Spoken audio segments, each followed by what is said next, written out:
whatever it may be to wherever you are around the world, and welcome to the August edition of the PowerApps Community Call. I'm Todd Baginski.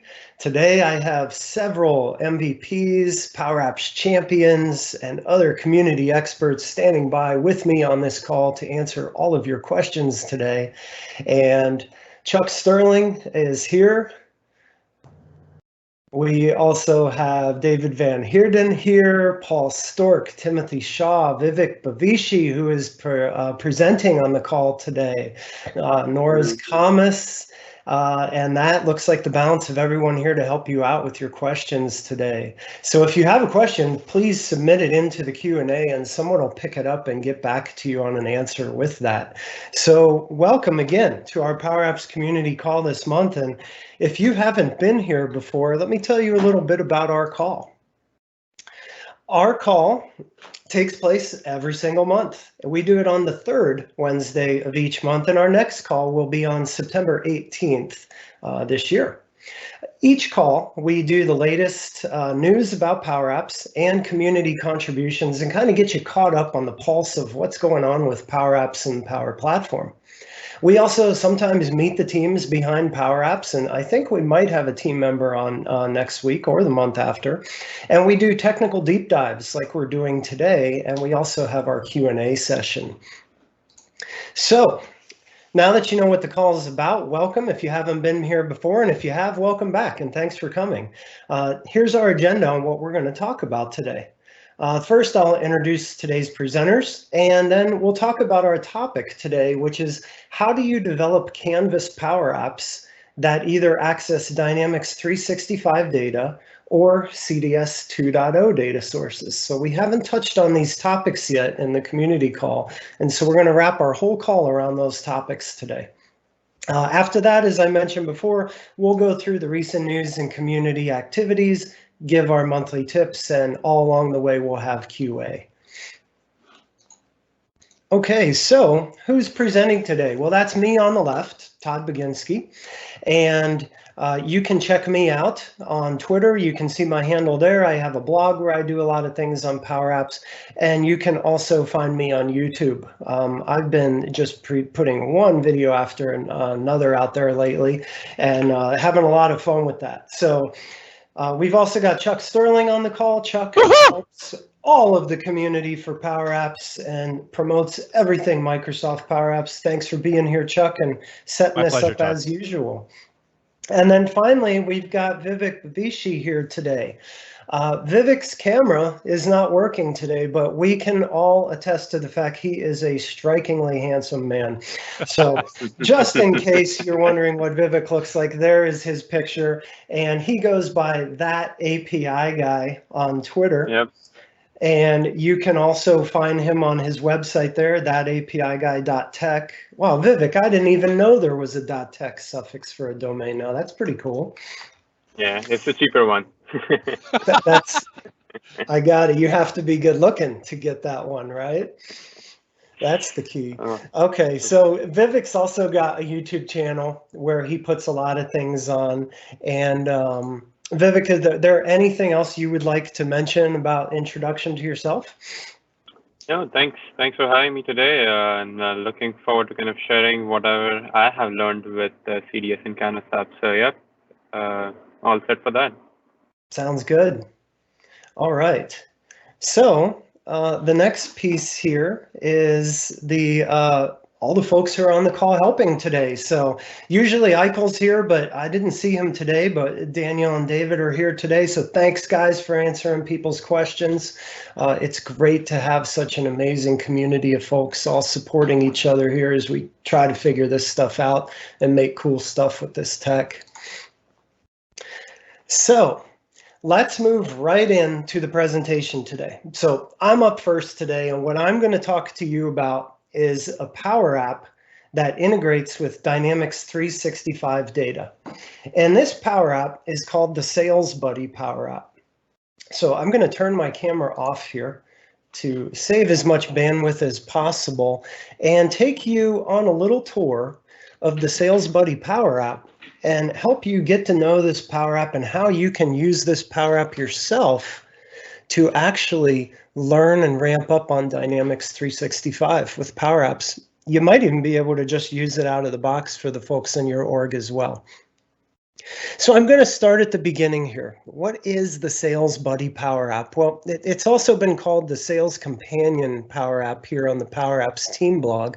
But this is one of the sample PowerApps that I was lucky enough to work with my team on to develop with for Microsoft.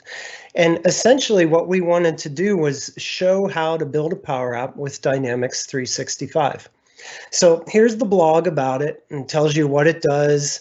It gives you links to videos, which I'll show you in a sec, and it tells you how to install and get the whole thing up and running.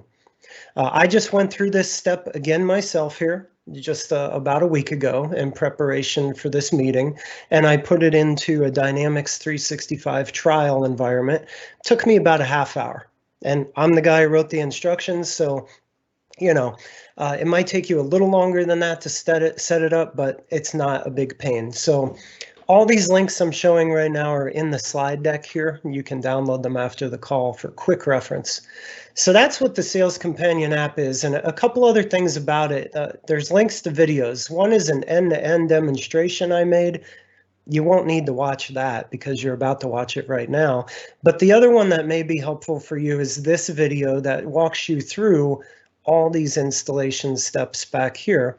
If you like watching videos to install things instead of reading instructions, that'll be the thing for you. So what I'd like to start with is the Sales Buddy and just give you a demo of what does this Power App do.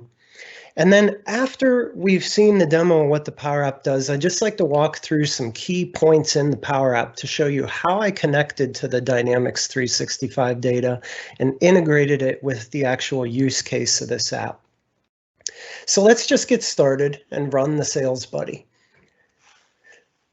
So the scenario for the Sales Buddy is this is an app that somebody who is a salesperson on the floor, your sales floor of your retail establishment, they are armed with this app and they have a tablet.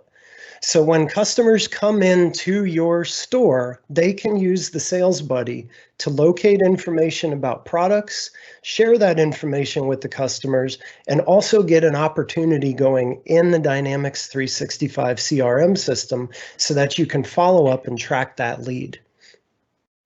When you first start and open the app, it looks like this.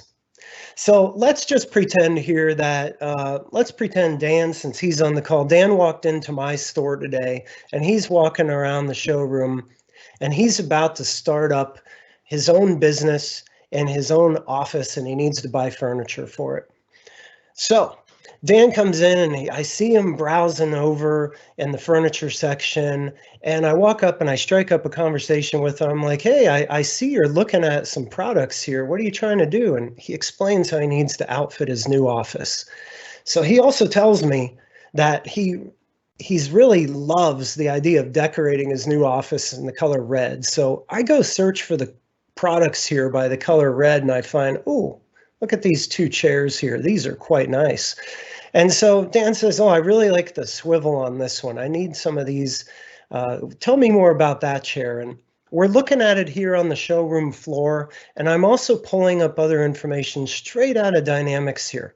You can see all the different information. It tells me what lot sizes it comes in, how big it is, how many I've got in stock, and how many until I get restocked even.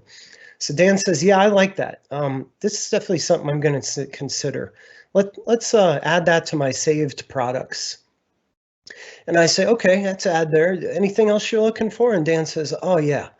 You know what else I'd like? I really need a table. I need a table for everybody to sit around and have my awesome meetings. And ooh, this Antwerp one looks great. I was just looking at it. What can you tell me about that? So again, I click on it. I can see I have plenty of these in stock, what colors it comes in, dimensions, etc. And now I add it to the saved products. And this could go on, right? With lots of different products. And there's many different ways you can search. You can filter the products down by categories. Like, I don't know why these are kitchenware, but that's what comes in the default data for Dynamics. But as you can see, there's different product categories, and you can look through all of the different products. Some of these products are added by the Sales Buddy installer. Others just come with Dynamics 365. I've also got the capability to scan a barcode here, and if I click that, it opens up the barcode scanner, and I can actually use that to scan a barcode and locate a product in Dynamics. So now that Dan's found all the products he's looking for, let's say that he also decides to add in this one as well. So, all right, he's got 3 products he likes. And now Dan says, I haven't made up my mind exactly if this is all what I want. I'm going to check out another store. I need to check with my wife to make sure these colors are good, etc. So we're going to email this information to Dan. So the sales consultant picks email. And now he can go search through Dynamics 365 contacts, and he can look for Dan here. And you can see, well, I found a Dan, but I didn't find Daniel Christian here. So I'm going to add him actually to my system. So I can just put in this information right there. And I'll just put in some data here just for the sake of adding it in.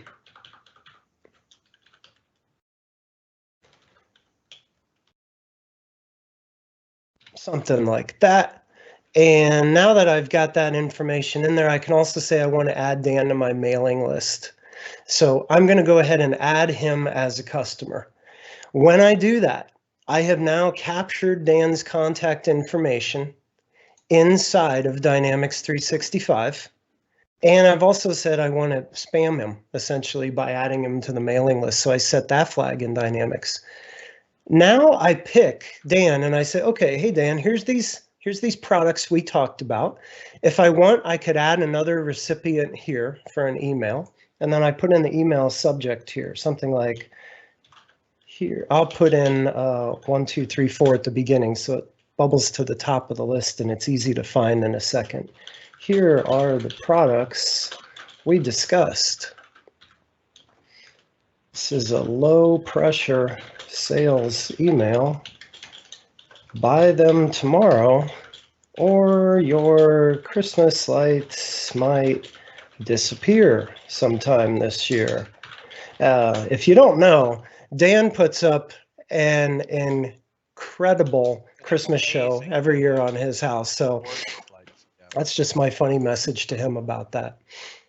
So the next thing is, do I want to create an opportunity in Dynamics? So I'll click create new opportunity down here. And then do I want to be copied? In this case, I'm going to say yes, so I can quickly show you the email that gets sent to Dan. So here's the products, and now I hit send. And after I click send here, basically what's happening is we are creating the opportunity in Dynamics. We are adding these line items to that opportunity in Dynamics. And we're shooting Dan and myself an email that has all that information in it. So that is basically the end-to-end experience on what this app does and how it can actually be used to help your customers. And if we come back in here, here's the email I just sent to Dan. You can see here is the sentence I put in and the subject of the email up here. And then check it out. There is all the information very nicely formatted in an email that tells Dan everything to know about those products. So he can think about that and decide, if he's going to come back and buy them from us. So now that we've seen that end-to-end, let's actually take a look at how do we do this in PowerApps. First thing I'd like to start is just by showing you some of the data. So here are some of those products that we saw, like that Berlin guest chair yellow. I believe wasn't that the one that I picked in there? Yeah, I added that one at the end. So here's that product inside of Dynamics. We've also got opportunities inside of Dynamics. So if I refresh these opportunities now and bring them to the top of the list here, sometimes it takes just toggling this for the opportunity to show. It'll be here in just a second. I think there it is. 1, 2, 3, 4. There you go. Put it in the top. So now I have the opportunity assigned to Daniel. You can see he's the person I worked with as the contact where I tried to sell it. And then we've also got in here the product line items. And so here's the items that Dan was interested in. So as you can see, the level of interaction that we can get from the PowerUp with Dynamics is pretty darn good. And it's very inclusive on how we can really integrate this with our backend system from a very easy to use PowerUp. We've also got the contacts in here. And if I go to all contacts, we should see Dan show up in here now because I just added him, and there he is. There's his contact information right there. So as you can see, I wrote data to a lot of places. I was also reading data from a lot of places in the PowerUp. And so now we're actually going to learn about how we did that in the PowerUp. So the first place that I started was with this connector right here. Out of the box connector called Dynamics 365. As you can see, they do offer other connectors for Dynamics with customer insights, finance and ops, sales insights, nav as well. Just pick the right connector for the type of Dynamics data you're working with. There are some delegable functions, as you can see here, and operations. Make sure you're understanding what these are as you build your PowerUp. Some of the things that you'll find here, like filter, I don't believe that one used to be delegable, but it is now. And we made a design decision, as you'll see when we built the PowerUp, when this wasn't delegable, how we handled our searching. You can also see what you can do here. Create records, get records, list records, update records. We saw all those things in the demo so far. So how do we actually build it in the PowerUp? Well, it all starts with this PowerUp, right? The same PowerUp now, and I've got it in edit mode. So I'm going to start by demonstrating and showing you, if we look at the data sources here, check it out. I've got 1, 2, 3, 4, 5 different entities that I'm working with in D365. Accounts, contacts, products, opportunities, and opportunity lines. You saw me interact with every single one of those as I did that short demo, except for accounts. Accounts can be used to actually search on the search page for a customer by their account name, but I didn't walk through that use case. I've also got my Office 365 connector here at the top to do email, and my users connector so I can pull metadata about the current user using the app. So starting at the top, in the app on start method, this is where really all the magic begins. And you can see I've put comments in here. You won't find these comments in the version that you'll download, but you can see them here. The first thing we do is we create an internal collection of products from the products entity in D365. That's this line right here. And so here's my products connector. I'm just saying, make me a new collection, call it _products, and pull back everything in the products connector. In real life, in a big company, you probably wouldn't do that and grab every single product in your catalog. But for the course of this demo app and the data we know that gets loaded into it, it works fine. The next line here is just populating a drop-down list on the search customer screen so you can pick a filter. And then here we actually use the data we get back from Dynamics to determine which categories those products fall into. And then we populate a drop-down list that allows us right here to filter by the products, like you see when I click that. So that's how we built that drop-down list automatically. Other interesting things to note on this page are, if I go do a search for a product, here you can see that I'm searching and I'm creating a collection called Filtered Products Result. This particular collection is what is actually bound to, as you can see that I selected the gallery that displays the products. It's bound to this gallery, and so there's the name of it right there.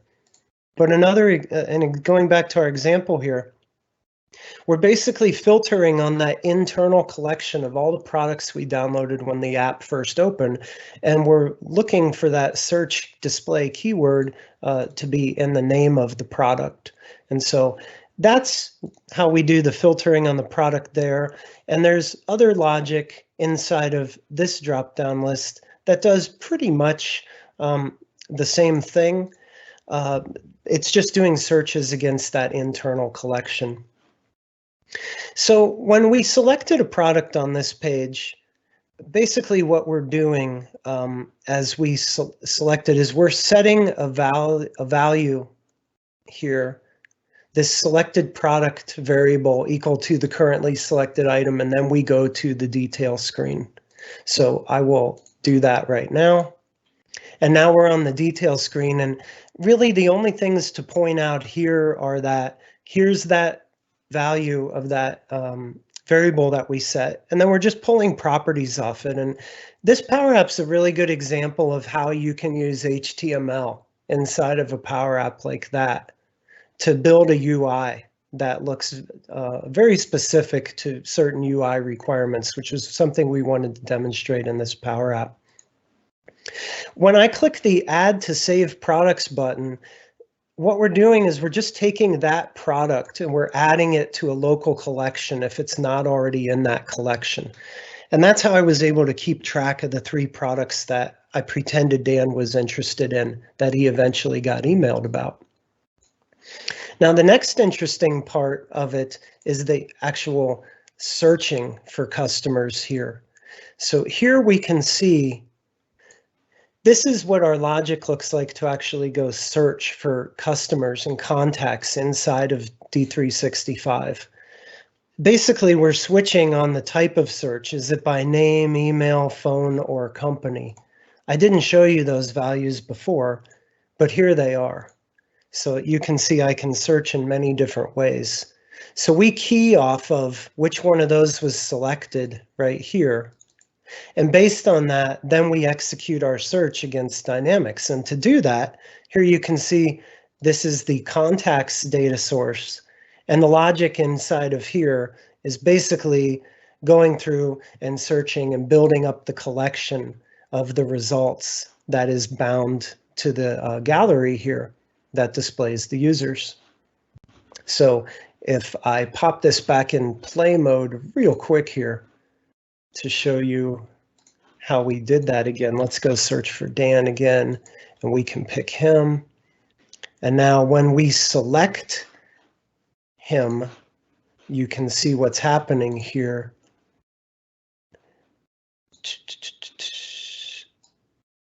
Oh, I grabbed the wrong one, but we're setting a variable again. I'm not going to waste time showing you, but when we select this, we're setting another variable here on the user who was selected.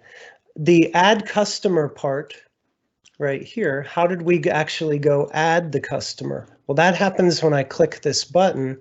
And again, here we're using the contacts entity in Dynamics, and we're just simply calling a patch on it.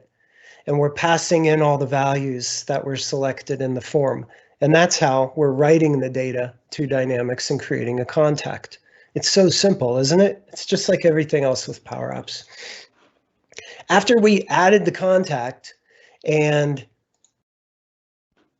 then we wanted to actually send this email, to actually go and send our email, this is something you may have done already. If you haven't, it shows you a good pattern you can use to create emails that have HTML formatting. So here we create a context variable called email template. And as you can see, it's basically a string. It's a string of HTML and everything we wanted that email to look like. And you can see we bake our styles in so we can style straight into the email itself. But then down here we have some dynamic data. So here's where the message for the customer's text comes in, and then we concatenate all the saved products, and we use a table as we loop through and create a new row and inject the data here. So this looks very similar if you've ever done anything like this before in programming, where you're essentially injecting dynamic values into text. So that makes our email template. And then to actually send it, this is where we use the Office 365 connector, and this one sends it to all the recipients. And then we send it to the sender if they set to send themselves a copy. And then back to Dynamics again. So how do we create the opportunity? Well, we're patching the opportunity to make the opportunity. And then notice after I patch the opportunity and I make it, I refresh the connector so I can pick up the new one that I just added to Dynamics. Then after I do that, I'm going to go through the line items and I'm going to basically attach them to all of the opportunity lines in there that you saw, where the line items correlate to an individual product. So here's our saved products internal collection again. I loop through it and I patch the opportunity lines entity and I associate each one of those opportunity lines with that saved opportunity. The saved opportunity is the one that we just created in this patch statement. And that's why we needed the refresh here, so we could get a hold of it as a context variable, which then allowed us to associate the line item with the opportunity itself. Now, there are more things going on in this Power App. There's some cool stuff with regard to user interface, the little indicator at the top, different other places you can search inside of this Power App and do different kinds of searches for things in Dynamics, like searching on email, company, phone, stuff like that. I have done a couple other videos on this, as I mentioned, but in the interest of making sure that Vivek's got plenty of time to go through and do his demos too, I'm going to stop it right here. And now you all have a very good idea of how simple it is to create a Power App that integrates with data in Dynamics. Nothing we saw there was super complicated, right? It's just a matter of understanding which entities, which connectors, and how to go about it to build yourself a really good Power App like this one. So I encourage you to go download it, try it out. Maybe you just like the user interface and want to reuse it for something else, but whatever the case may be, I hope it comes in real helpful for you. And let me know how it's going. Shoot me an email or something on Twitter and say, hey, I tried that Sales Buddy, worked out real good for me, or what you think. Looking forward to hearing about it. So that's it for that part of the presentation here today. And now I am going to turn it over to Vivek. And Vivek, what I'm going to do here is share the screen, and you just let me know when you'd like the next slide, and then Sure. When you're ready to share your screen, I'll hand it over to you. Okay. Before we start, I'm getting an echo. Somebody needs to go on mute. Okay. So did we want to take any of the questions, Todd? Or should I just go ahead? I think you should Were go there ahead. questions specific to the app? If there are, usually Chuck tells me about them. Yeah, no, I think we're good. What you might want to do, Vivek, there's been a bunch of questions on, was this a Canvas app that Todd was showing, or is this a model based? If you could level set that before you got started, Sure. that would be great. Yep. So yeah, I saw a bunch of questions around, is it Canvas, is it model driven, why are we doing Canvas versus model, or there are a bunch of questions around that. So what Todd showed, basically the Sales Buddy app was the Canvas app, and in between he showed a model driven app as well, which was basically the same kind of thing, but it's a different experience that we're creating using Canvas app. Canvas app gives you the ability to do some more customizations. Has some more kind of, he had pictures around there and some better ways to, you can define the user experience however you want to if in the Canvas app. Yeah, so that's a good point, Vivek. And that was one of the reasons we made that one, was to demonstrate if you need a very streamlined app with a very succinct process that makes it very quick, for someone to do something. Yeah. The Canvas app in this case is easier than using the out-of-the-box pages in Dynamics, because you kind of have to bounce all over the place to put that data in there. Yep. And I guess before I start, one of the questions was, or I guess there is some confusion on what I'll be covering. So let me try to first set the platform for that. So I'll also be covering Canvas apps, but instead of connecting to Dynamics 365, I'll be connecting to some basically a data source. I mean CDS, but non-Dynamics 365, something that I actually downloaded, and it's kind of a different data set altogether. So it's not related to Dynamics 365 at all, and that's why we wanted to show you that CDS is just not about that. You can have your own data in there, and it doesn't need to be Dynamics 365. So what I'll be covering today is, I'm also relatively new to this, and I wanted to share what the journey that I went through. I started off with Canvas apps, not using any kind of common data service, but then I tried using this because it has, there's power. There's more power to CDS. It's much more easier to use this data source. So what I'll be showing you is how to if you are also new to it and if you want to start off with some data, how to do it, how to do some basic CRUD kind of operations, how to use the option sets, and also how to access some of the views and stuff within CDS. And towards the end, I'll kind of show you one of the use cases that we actually used in my company,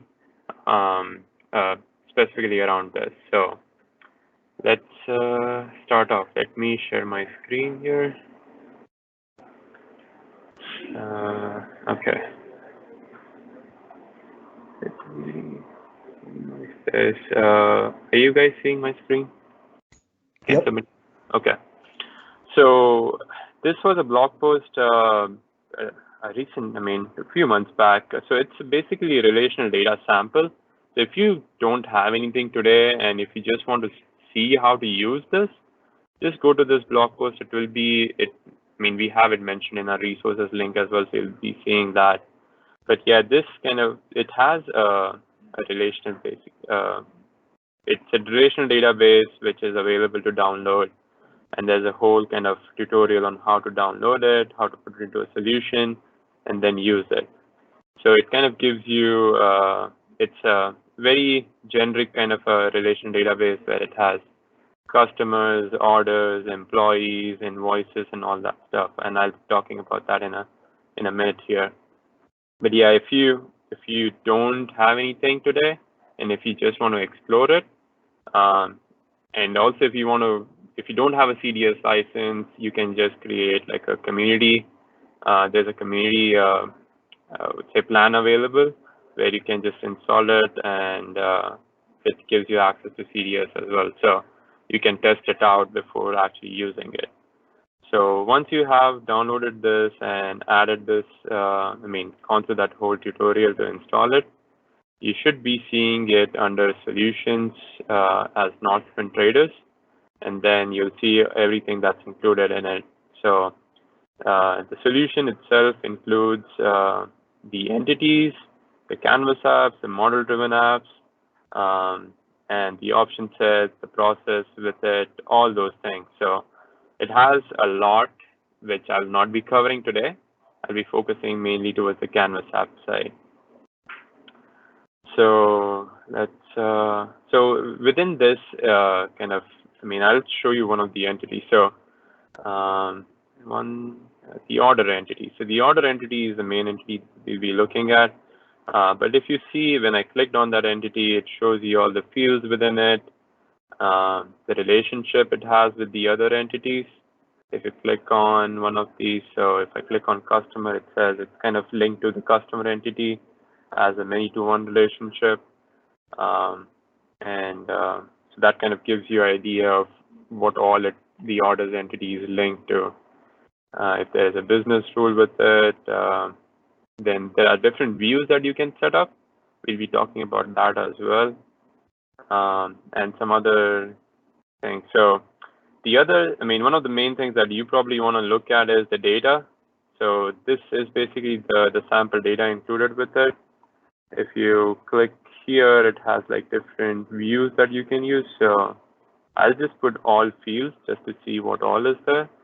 this kind of gives me an option to see all the data that I have in this view. I mean, I have not created any app or anything so far. This just is like a view for me to see. There's an option to edit the data in Excel as well if you want to. But yeah, I mean, if you're not aware, I just wanted to kind of give you kind of an introduction to this whole views and entities, how it kind of sets it up. All right, so now that we have kind of looked at all these, kind of what all was a part of the solution, what we'll do is we'll see what all things it installed. So these were the apps that it installed, all the ones which are starting with Northwind. And to start it off, so one thing about solutions is that you cannot have data in it. You have to import that data afterwards. So, I mean, you don't have to worry about that as well. They have a sample data app created with it. If you open that sample data app, you just need to click on load data, and it will start loading data through a connection that's created. So it'll load all the data into it, and then you'll have your whole Northwind Traders entity set up. So, I mean, so once this is set up, let's go to the next tab that I'm going to show you is the Northwind Orders Canvas app. That's the one which I opened over here. Oops, sorry. Yeah. So this app, it kind of gives you a basic kind of orders on the left-hand side. This is the order details in here, and then this is the products kind of tab. So if I click on one of the orders here, for some reason, okay, yeah. So it shows you the details regarding the order and the products with it. I can add something in here, and it will kind of show you. It adds it, and yeah, so it did add that and kind of updated the order value. So this is just to kind of, you can play around with it and see how it is actually working.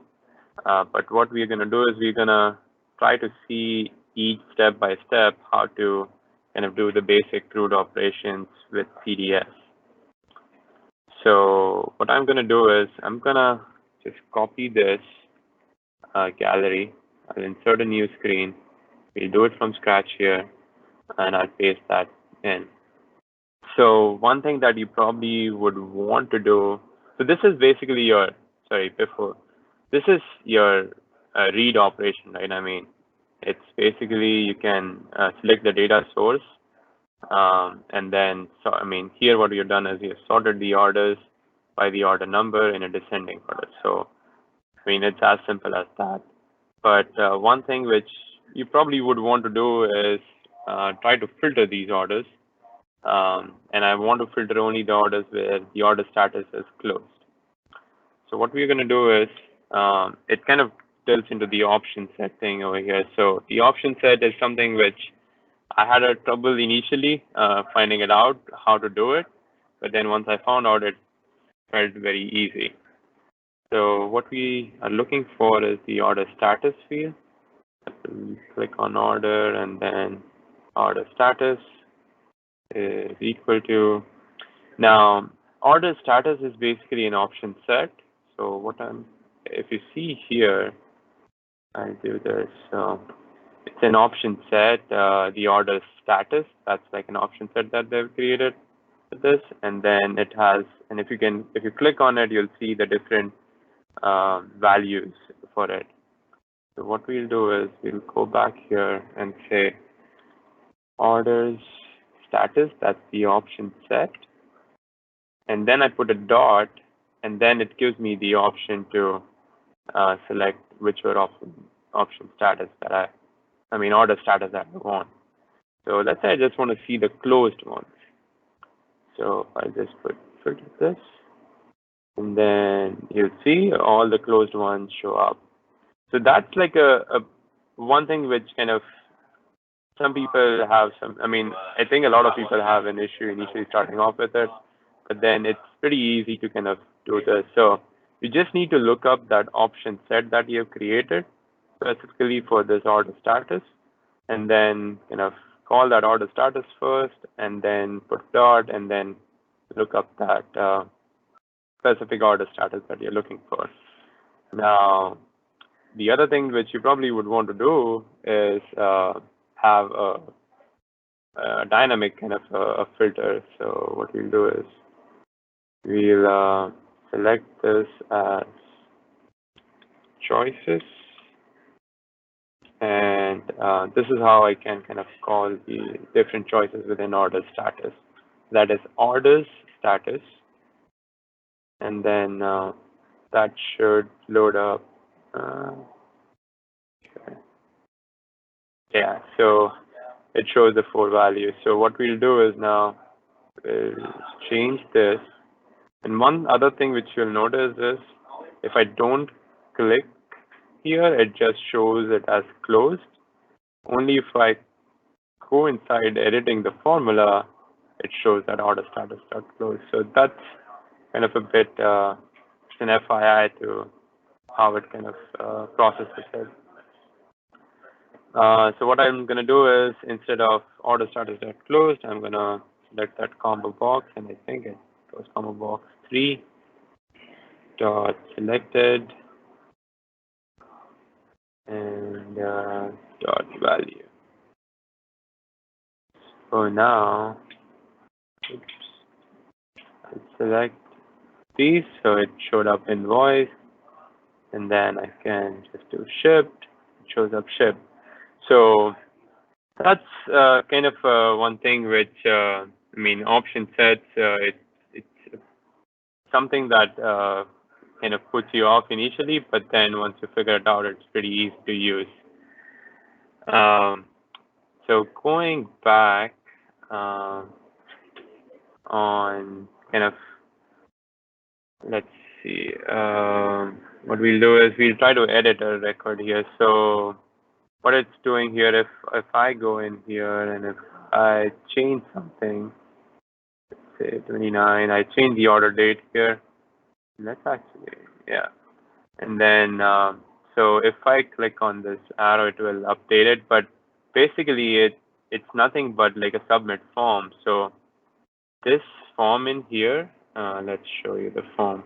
So this form is basically the orders form. Orders is the data source, and then all the fields that have been selected are being shown here. So, it's as simple as just putting a check or submit, whatever you want to call it, and then use the submit form function, and then it will edit it, right? It's only when you are so, this is just, related to that orders entity directly. But let's say you want to change something within that orders entity, like the products. So if you want to change the products associated with that order, it's a separate entity. So if you see here, let's cancel this. So under entity, we have an orders entity. We have a product entity as well somewhere here. Order product. So that's the products entity. And then if I click on it, it gives me all the products in here. So if I actually go into the orders, let me show you that. If I click on orders, data, and all fields, I'll get like a, so where's the product in here? Shipper should be somewhere here. For some reason I'm not able to find it for now. Okay, let me go back here. But yeah, what it does is if I see that this is the thing that we clicked so that we could add the order, add the product into that order. So what it does is you're using a patch statement, but it's basically adding a new row as we are using the defaults thing. So patch with the defaults basically creates a new record. So what we are doing is we are patching the order details. Yes, that's where I was getting confused. So order is the higher level, I would say, entity. there's a separate order detail entity which is linked to the orders entity, and it has all the other details associated with this order. So product is one of the entities inside the order details entity. So let's go back in here. So what we are doing is we are adding a record into that order details entity. In here, these are my column names basically, or the field names in CDS. That's what we call it.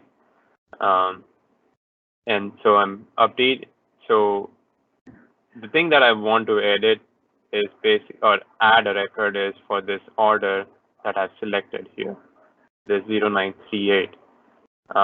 So what I'm doing is I am updating that order. So gallery one dot set. So gallery one is basically this left-hand side orders gallery. So that's my gallery one dot selected. That's the order ID. Product ID is the combo box here. Dot selected, and the quantity is from here, and unit price is from here. So what I'm basically doing is I'm adding another record into this order details with a reference to this order, so that it knows that I have to add this product into this order.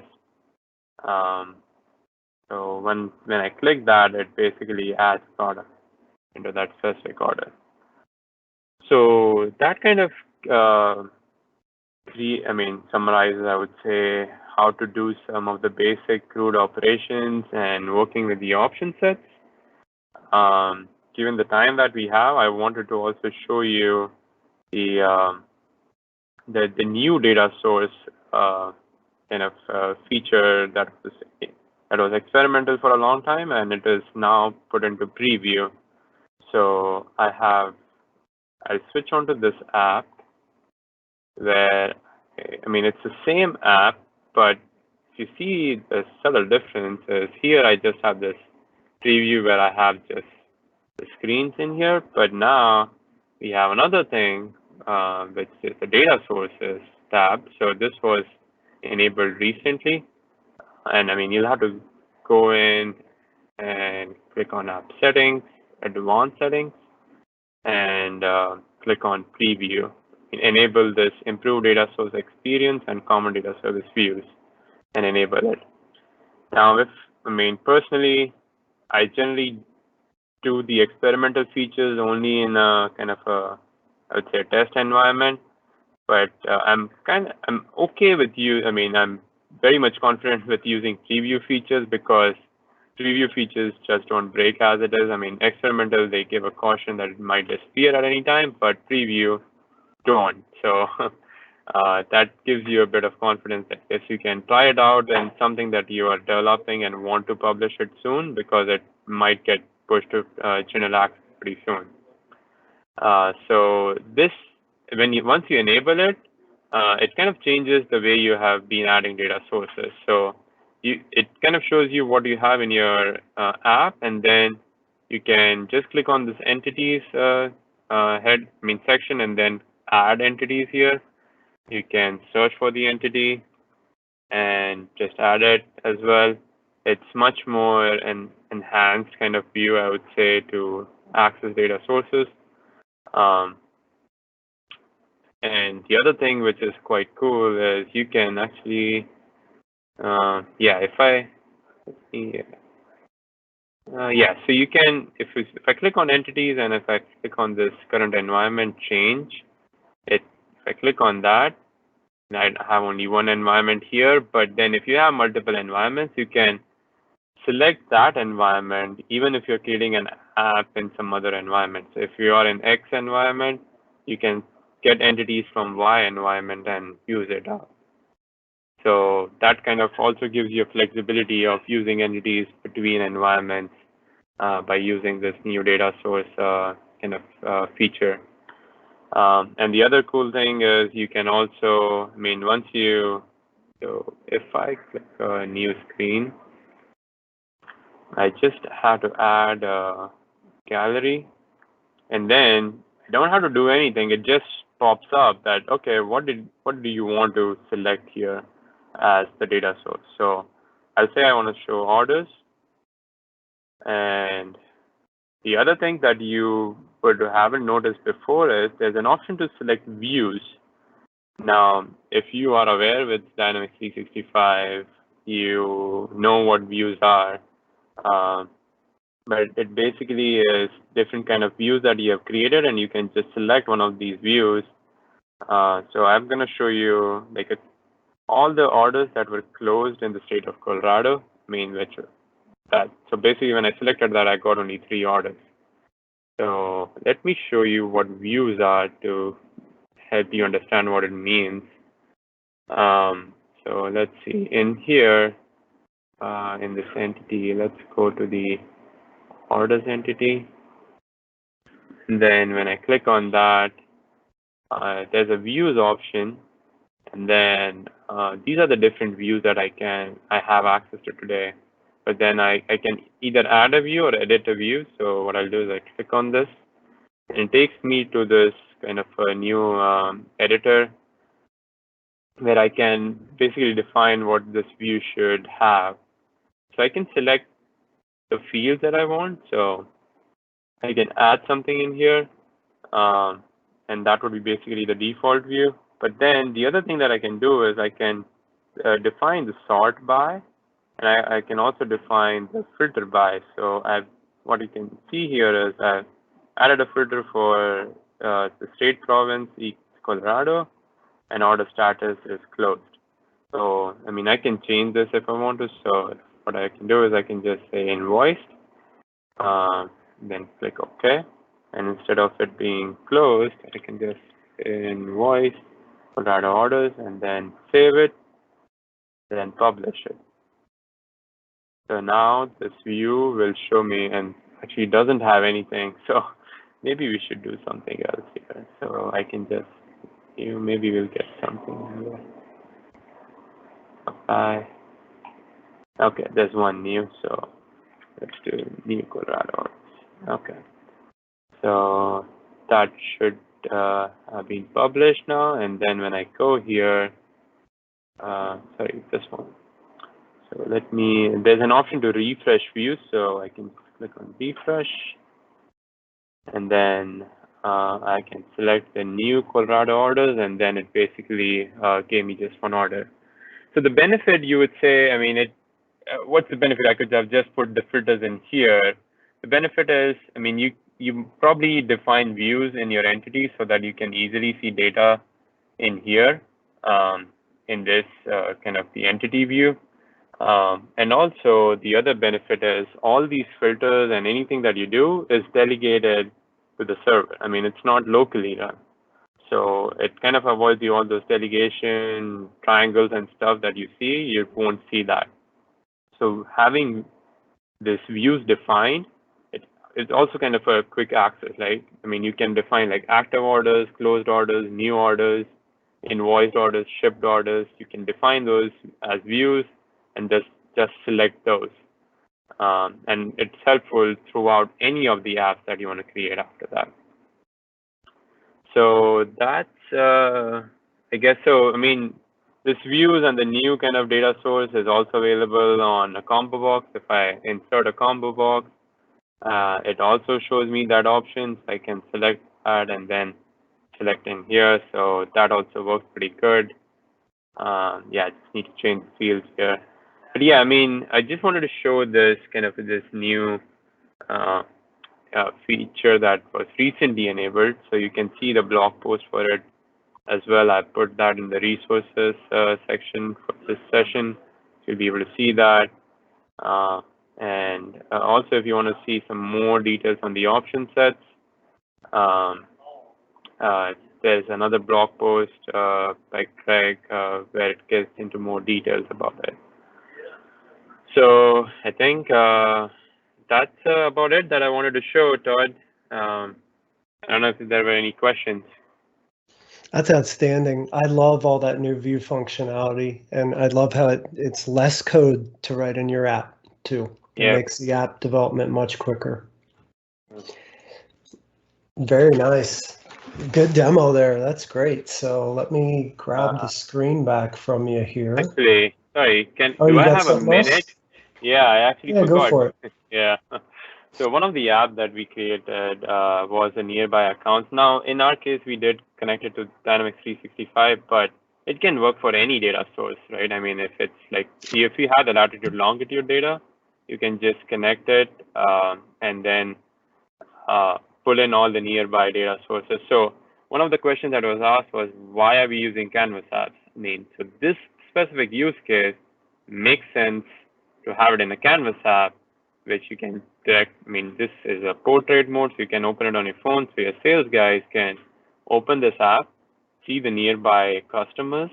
And then what we did here is, if we click on this navigate thing, it opens Google Maps. So it will start the navigation on the phone. It's a link which works both on phone and desktop. And you can also see the latest order that was placed for that customer by just running a lookup. And also I put like a map thing. So it shows me, I mean, this one, like the customers are scattered and it's pretty far. But then if you have a bunch of customers in one specific area, it gives access to those customers pretty quickly. And so it optimizes the visits that your sales guys are making when they're out on the field. So yeah, sorry I couldn't spend a lot of time on this, but what I could do is I can post this app on my GitHub, and you can take it from there.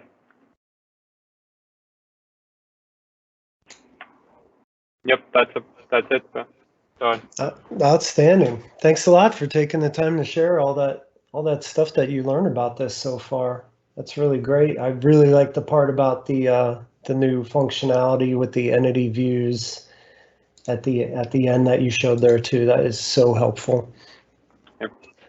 All right. So as both Vivek and I mentioned, there's lots of resources. So in the slide deck that you can see, and all the links we talked about, this first page here is all about the Sales Buddy PowerApp and PowerApp CDS topics here.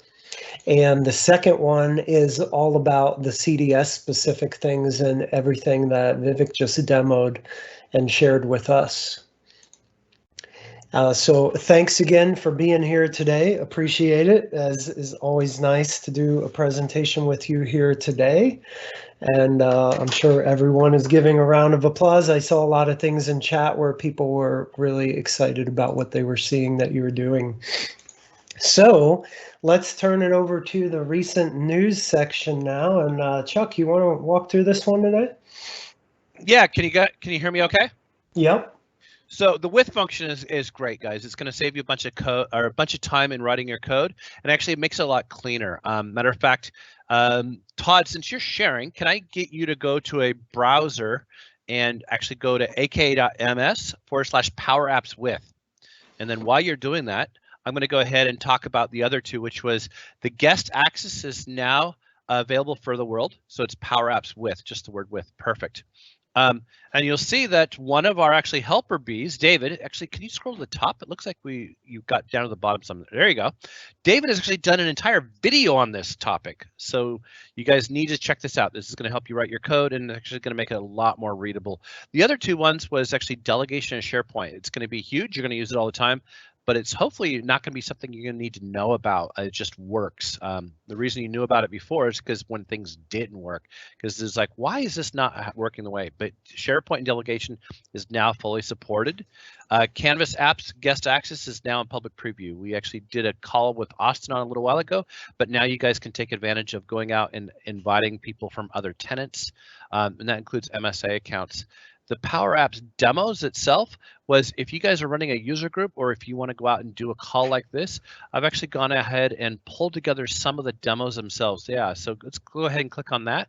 And it's got the labs, like if you wanted to do an app in a day training, it has a link to it. Or if you actually want to do AI builder in a day and do an entire day on it, those labs are in there. And then what we're going to do is you actually see that the video gallery is linked in there. So all the videos that David, Todd, Daniel's on the call, Shane creates, Laura Rogers creates, are all in that video gallery.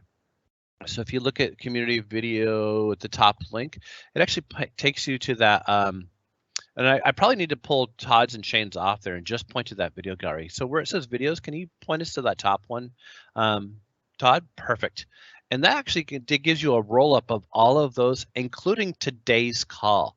So if you want to see today's call, it's actually going to be in there. Right now it says pending or coming soon is what it says.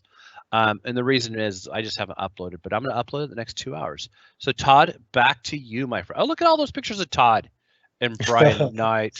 Here's the one for today's call, right? Oh, that's that's June. So what you want to do is click on recently posted and it'll resort those in the correct order. And the reason you saw that actually in that order, the way you saw it, Todd, was because it had the most kudos. Well done. Oh, there you go. Kudos to that. Yeah, kudos to that. Okay, so back to you, Todd. Here's Dave's new video right there you were talking about. That's right. Yep. Awesome. Cool. Okay. Then the other news that we have. So this is an exciting one, and I came up with this idea because I don't know how long it was ago, 8-10 years ago. I was lucky enough to present at Microsoft Tech Ready, and they have an event or a session at that event called the Demo Extravaganza, and I had so much fun presenting in it. Way back when I was doing business data catalog with SharePoint and Silverlight, if you can imagine such a combination. But I loved it and it was so much fun. It had so much energy. I thought we'd do it on the PowerApps community call. So 2 months from now, we're going to do the PowerApps community call Demo Extravaganza. And I'm hoping we can get 5 contestants, if you will, and anybody can enter to get into this. And the idea is that each contestant, if you will, gets 8 minutes. And that's if we have 5 contestants. If we get 6 contestants, maybe everyone will get 6 minutes, but we'll work all that out. So each person who wants to join gets 8 minutes to show off the coolest Power App that they build and talk about a high-level overview. How did you build it? How it works under the hood. Very similar to what I showed you with Sales Buddy today, but you'll kind of have to abbreviate that into about half the amount of time I used today. And I thought this would be a lot of fun because I see so many people doing cool stuff with PowerUps, and this could be anything from a Dynamics app like I made to a game app. I've seen people make some really cool games as well. Like Brian Dang made Space Invaders. I've seen people make card games. There was one getting a lot of tweets on Twitter I saw earlier this week of someone who had another video game that they created. And so the idea is everybody gets up and presents, and then we'll put together some way to vote on it. Maybe it'll be liking it on Twitter, or maybe we'll make a little page or something. But whatever the case, we'll make a way to collect votes and we'll pick a winner. And not just the people during the call will vote on it, but as you all know, this goes up and gets recorded. So I figured anybody who watches the recording for like 3 weeks or so, we can keep voting on that and then pick a winner. And then that'll lead up to announcing the winner. And this is going to be really exciting. We're actually going to be doing the PowerApps community call live down at Microsoft Ignite in Orlando, Florida. So that will happen during the first week of November. And I'm really excited to see what that's all about. I haven't talked to the conference team. I don't know any details about it yet. I just know we're going to get to do it there. And so I think it would be awesome. As you can see, I put it in italics. Let's see how much we can involve the entire community live and in person together at that. There's going to be so many of us in that same room at the same time. So if you've got ideas on what might be fun for this call, let me know. I'm going to be brainstorming and talking to Chuck and others on my own here as well, but I'd like to make this something really special and involve everybody as much as we can to be part of that call and have a great time at Ignite. And so at Ignite, I figured we'd also introduce like whoever got the most votes and say, hey, here's the winner of the call, and maybe we can round up some cool PowerApp swag or something else like that as well. So those are the big announcements that we have this month. And then the community contributions, people who are tweeting things with the PowerApps CC tag. This is who has been doing that this month. Thank you, everybody, for spreading the great word. And I actually have reached out to all three of these people, and I'm hoping to get them on the call here at some time in the future as well. That would be a lot of fun. So thanks everybody for spreading the good news about the call and all the cool things that you're seeing in PowerApps. If you just follow this hashtag on Twitter, it is like a fire hose of cool PowerApps stuff. So a great way to learn something new every day. And I have it on good authority that Reza and David just received MVP nominations. So best of luck to those guys on getting, Congratulations. Getting the award. Hopefully they actually make it all the way through. Outstanding. That's great. Just to be mentioned and getting nominated, and it really shows how much you're helping folks out in the community.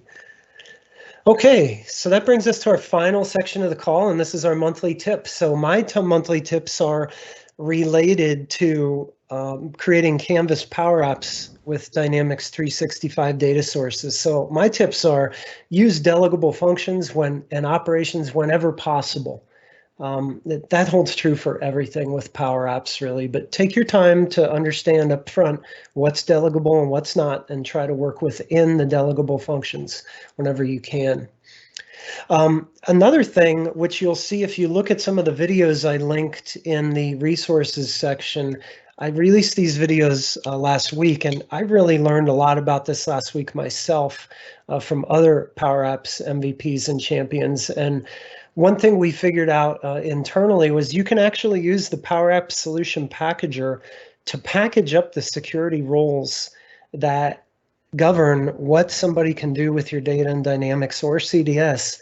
You can make them part of that package, and when you install that package in a new environment, it will actually create that security role for you. So it's a great way to automate deployment and make things consistent. So definitely be doing that as you're rolling out your solutions that you package. Finally, there is this thing called the XRM. It's actually called the toolbox, not the toolkit. I need to update that slide there. The XRM toolbox is this tool that I found out about last week that'll allow you to very easily look at your permissions and the settings for security roles and how they're applied to users in D365 and in CDS. And it helped me understand how a user was able to see data when I didn't include them in the security role I thought they had to be in to see some CDS data. It basically helped me understand somebody gave them a system administrator role and they shouldn't have. I was able to find that out at a second's glance in the XRM toolbox. So I really recommend you try that out and use it if you're doing PowerApps development. It's a great free tool that really can save you tons of time and effort. And then Vivek, to wrap it up, what do you got for us this month? Yep, I thought of putting some generic tips because I think I've covered most of the tips related to CDS on my session itself. So yeah, I just wanted to kind of talk more, I guess, around the PowerAddict stuff. So yeah, I would say community forum, as Chuck mentioned. I mean, he has a big blog post to find everything related to the community over there. So I mean, use the community forum and the blogs on the community you'll find, I would say, more than 90% of your, answers over there. Use the community plan to try new experimental features. That's your individual plan. You can sign up for it. It has everything included. You cannot share those apps in your organization, but you can just test out any new things or experimental things, or even CDS if you want to try it out. And I would say, yeah, I mean, as we are helping out everyone over here, we have the statement of rise by uplifting others. So help out somebody who helped you, and keep following that chain. Totally agree. That PowerAddicts hashtag is also an incredible one to watch on Twitter. You can always see cool things people are doing with the technology, or ask a question with that tag, and someone's probably going to help you out really quick. So in conclusion, Vivek, thanks again. Great having you here today. Thank you all for joining us. We really enjoy sharing all the things we are learning about PowerApps and learning from each other on this call all the time too. The recording will be available soon on the YouTube as soon as the call's over. I don't think it takes long, and then the call is available to watch again. As I mentioned, next month, September 18th, same time, same place, we will see you all and share some great more things about PowerApps. Thanks again, everybody, and we'll see you next time. Thanks, Todd. Thanks, Vivek. Thanks, David. Thanks, Timothy. Thanks, Daniel. And I saw, who else? There's actually a couple other people, but thank you guys for all helping us out.